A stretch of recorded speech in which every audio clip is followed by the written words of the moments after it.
नमस्कार दोस्तों, मैं प्रमोद गुप्ता। जैसा कि हम सभी अपने अपने घर पे लॉकडाउन में हैं, तो आज आपको एक बहुत मज़ेदार कहानी सुनाता हूँ। बहुत अच्छी स्टोरी सुनाता हूँ। आपको मज़ा भी आएगा और एक प्रेरणा भी मिलेगा कि इंसान हर परिस्थिति में, किसी भी परिस्थिति में कैसे आगे निकल सकता है। तो इस कहानी का अगर अच्छा लगे तो आप डेफिनेटली जो है कमेंट करके हमें बताइएगा कि आपको कैसा लगा। बता रहा हूँ दोस्तों कि दुबई में और या कहीं भी जहाँ भी डेजर्ट होता है, वहाँ पे डेजर्ट सफारी होता है। डेजर्ट सफारी में कुछ लोग गाड़ियों से जाते हैं, कुछ लोग कैमल से जाते हैं, ऊँट से जाते हैं। तो एक ग्रुप था यंग नौजवान लड़कों का जो ऊँट से जाने लगे डेजर्ट सफारी का मजा लेने के लिए। लेकिन होता क्या है, जब डेजर्ट में अंदर जाते हैं तो कुछ दूर जाने के बाद एक व्यक्ति उसमें से छूट जाता है। जब वो छूट जाता है तो काफ़ी परेशान होता है और उसके बाद उसे अचानक प्यास लगती है।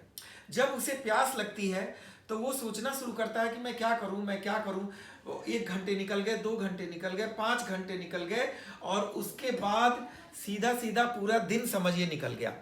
अब पूरा दिन निकल जाने के बाद एकदम से थक हार के एक जगह बैठ जाता है। तब तक अचानक जो है दिखता है उसे कि बहुत दूर एक कोई चमकने वाली कोई चीज़, मेटल जैसी चीज़ कोई दिखाई दे रही है। तो वो धीरे धीरे लड़खड़ाता हुआ वहाँ तक पहुँचता है और वहाँ पहुँचने के बाद देखता है कि वो एक सूखा पड़ा हैंडपंप है। लेकिन वो कोशिश करता है, बहुत कोशिश करता है, पर चला नहीं पाता है क्योंकि पानी था नहीं उसके अंदर। फिर निराश हो जाता है। थोड़ी देर में देखता है कि एक गिलास में आधा गिलास पानी भर के रखा हुआ है और वो जो है वहाँ पे एक पर्ची भी लगी है कि आप इसका इस्तेमाल, पानी का इस्तेमाल नल में करके आप जो है पानी निकाल सकते हैं। तो अब वो जो है जैसे गिलास हाथ में लेता है तो उसके मन में खलबली मचती है, दुविधा होता है, डबल माइंडेड हो जाता है कि क्या करूं, पानी को नल में डाल दूं तो कहीं पानी आए कि ना आए, पानी आए कि ना आए, और अगर पी लेता हूं तो फिर जो है ऊँट का क्या होगा, या मैं पूरी तरह से तृप्त तो हो नहीं पाऊंगा इतनी पानी से, क्या करूं। फिर वो बहुत मुश्किल में डिसीजन ये लेता है कि चलो नल को, पानी नल के अंदर, पहले आपको याद होगा पुराने ज़माने में सूखे हैंड में पानी डालने से पानी निकल आता था, उसने वैसा ही किया और उसके बाद वो हैंडपंप चलाने लगा, फिर भी पानी नहीं निकला। लेकिन अचानक वो हैंडपंप के गिर जाता है चला चला के, तब तक अचानक पानी का धार निकल आता है। क्योंकि जब तक वो नहीं निकल रहा था पानी, ये सोचा अरे बाप रे, ये भी गया, जो पानी था वो हम पी के अपनी ज़िंदगी बचा सकते थे वो भी नहीं बचा पाए, नल में भी पानी नहीं है, अब हम क्या करें, कैसे करें, ये तो गलत हो गया। तब तक वो उसकी कोशिश से पानी निकल आता है। जैसे पानी निकल आता है, खूब छक के पीता है, पीने के बाद ऊँट को भी पिलाता है और उसके बाद नहाता है और बहुत अच्छे से बिल्कुल फ्रेश हो जाता है, एनर्जाइज हो जाता है, फिर जाने लगता है। अचानक उसे याद आता है, पीछे मुड़ के देखता है तो वो फिर गिलास जो खाली पड़ा हुआ था वहाँ, उसको भी आधा गिलास भर के वहीं पे पानी रख देता है। तो आपको शायद इससे एक सीख ये मिल सकती है, हमें ये सीख मिलती है कि हम जो भी पैसा अपनी ज़िंदगी में जोड़ के रखते हैं, जो पैसा हम रखते हैं, या तो उस पैसे को खर्च करते रहें खाली, या तो उस पैसे को रखें बैंक में और जस्ट कोई इस्तेमाल ना करें, खर्च करते रहें, तो एक दिन हम गरीब हो जाते हैं, एक दिन हमारे पास पैसा नहीं रह जाता है। लेकिन अगर उसी पैसे को सही समय पे सही तरीके से अगर हम इन्वेस्ट करते हैं एक सही जानकारी के साथ, तो वो उसी हैंडपंप की तरह बिल्कुल हजारों, लाखों, करोड़ों निकलना शुरू हो जाता है। तो ये ज़िंदगी में बहुत बड़ी सीख है कि लॉकडाउन के बाद आपने देख लिया बहुत सारी दिक्कतें, अब लॉकडाउन के बाद फिर से एक बार हमें वही हैंडपंप की तरह एक छोटा सा इन्वेस्ट करके पानी की तरह पानी डालेंगे तो वो इन्वेस्टमेंट है और वो जो पानी निकलना शुरू होगा वो हमारी प्रॉफिट है। इसके ऊपर ध्यान रखिए, ज़िंदगी बहुत खुशहाल हो जाएगी, बहुत अच्छी हो जाएगी। और दूसरी बात मैं आपसे कहना चाहता हूँ कि लोग जो है, आप सुनते होंगे दुबई में, क्योंकि मेरा बेस दुबई भी है, तो मैं दुबई में बहुत सारे लोग पूछते हैं कि प्रमोद जी ये बताइए कि दुबई में वो कौन सा होटल है जहाँ पे 15 लाख रुपए एक रात के लिए लोग देते हैं और रहते हैं। सिर्फ एक रात के लिए 15-15 लाख रुपए खर्च करते हैं। वो इंसान हैं, जानवर हैं, वो कौन लोग हैं, कैसे वो कर पाते हैं। तो मैंने जो है उनको बताया कि वो जानवर नहीं है, वो ऊँट बकरी नहीं है, वो इंसान है। और वो 15 लाख रुपए इसीलिए लेके आराम से रह लेते हैं ज़िंदगी में उस होटल में। ये सच्चाई है उस होटल की, क्योंकि वो एक टीम वर्क में काम कर रहे हैं। और जब भी दुनिया में किसी ने टीम वर्क में काम किया है, जब भी दुनिया में आदमी ने मिलजुल के काम किया है, तो हमेशा बड़ी कामयाबी मिलती है। बड़ी कामयाबी मिलती है तो पैसा आता है। फिर आप दुबई में 15 लाख रुपए दे करके उस होटल में जहां दूसरे लोग रुक रहे हैं वहां आप रुक सकते हैं, वहां मैं रुक सकता हूं।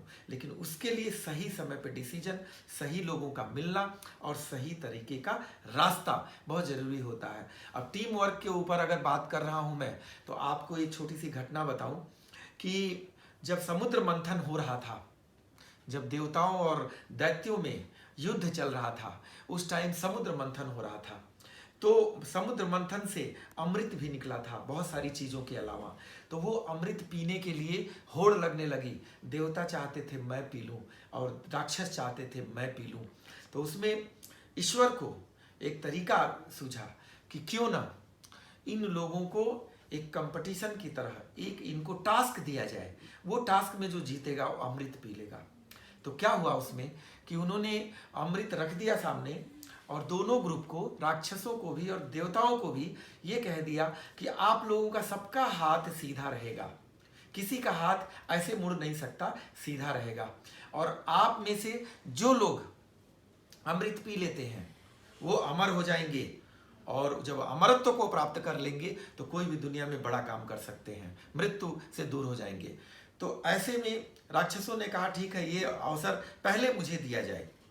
तो सारे राक्षसों के हाथ सीधे कर दिए गए और उनको बैठा दिया गया। उसमें क्या हो गया दोस्तों कि सभी को एक फिक्स टाइम था और अमृत सामने थी, सभी के आगे अमृत किया गया। बहुत कोशिश किया उन्होंने मुंह लगाने की, लेटने की, हाथ सीधा होने की वजह से वो अमृत नहीं खा पाते थे। और एक एक करके जितने राक्षस थे सबके आगे अमृत दी गई और वो अमृत नहीं छक सके। फिर बारी आई देवताओं की। देवताओं ने क्या किया कि समय के पाबंदी थी, समय के अंदर उनको ये टास्क जीतना था, अमृत पी के अमर होना था। तो उन्होंने क्या किया, अमृत को लिया और सीधे हाथ से अमृत ऐसे उठाते थे अमृत, और अपने बगल वाले को खिला देते थे। बगल वाला उठाता था, अपने बगल वाले को खिला देता था, वो बगल वाला उस बगल वाले को, ये बगल वाला इस बगल वाले को। मतलब कि सीधे हाथ होने के बावजूद सभी ने अमृत पी लिया और अमृत पीते ही वो अमर हो गए। अब ये बात है कि दोनों में फर्क क्या है, राक्षसों में और देवताओं में फर्क क्या था? सोचिए ध्यान से। बिल्कुल सही सोचा आपने कि एक में टीम वर्क की भावना थी, एक में मिलजुल के रहने की आदत थी, एक में जो है टीम वर्क की भावना नहीं थी। तो राक्षसों में टीम वर्क की भावना नहीं होने से वो नहीं खा सके अमृत को, नहीं पी सके, और देवताओं में टीम वर्क होने की वजह से, एक दूसरे से प्यार होने की वजह से वो सभी के सभी कामयाब हो गए। यही सवाल हमारी ज़िंदगी में खड़ा होता है कि हम कितना टीम वर्क में काम करते हैं, हम कितना एक होके काम करते हैं। अगर हम एक होके काम करते हैं तो कोई भी इन्वेस्टमेंट हो, कोई भी बिजनेस हो या कोई भी ज़िंदगी का टास्क हो, हम वहाँ जीत सकते हैं। और हमारे अंदर अलग अलग अपना अपना करने की पड़ी है। जैसा कि आजकल देखा जाता है कि कोई आदमी करोड़पति हो गया, अरबपति हो गया, उसको बगल वाले की फिक्र नहीं है। और जब भी टीम वर्क में किसी ने बड़ा काम किया, आज भी लोगों को कामयाब होते हुए देखिए। पूरी दुनिया का इतिहास देख लीजिए कि टीम वर्क की वजह से, एकता की वजह से वर्ल्ड के बड़े से बड़े तानाशाहों के नापाक इरादों को लोगों ने कुचलने का काम किया है, उनके नापाक जबड़ों को तोड़ने का काम किया है। और ये हमारा समाज अपवाद नहीं हो सकता अगर इस कहानी से कोई सबक ले तो। और इसके बाद मैं आपको बता दूं कि अगर टीम वर्क में हमारी कामयाबी मिलती है तो दुबई हो, लंदन हो, अमेरिका हो, वो सब हमारी कदमों के नीचे होता है। तो एक ही ज़िंदगी हमें मिली है, इंसान को मिली है, प्यार से रहें और लॉकडाउन के बाद कुछ ऐसा कर गुजारें, ऐसा कर दिखाएं कि हमारी भी ज़िंदगी खुशहाल हो, हमारे फैमिली की ज़िंदगी खुशहाल हो, लोगों की ज़िंदगी खुशहाल हो, और एक समाज में एकता कायम हो, एक समाज में धर्म से, जाति से, आरक्षण से, इन सभी चीज़ों से ऊपर उठ करके एक हम इतिहास रच सकें। और जब भी इतिहास रचा गया है तो इतिहास ने हमेशा हमें सैल्यूट किया है और आने वाली पीढ़ियों ने हमेशा हमें अच्छे नज़रिए से याद किया है। जय हिंद, जय भारत।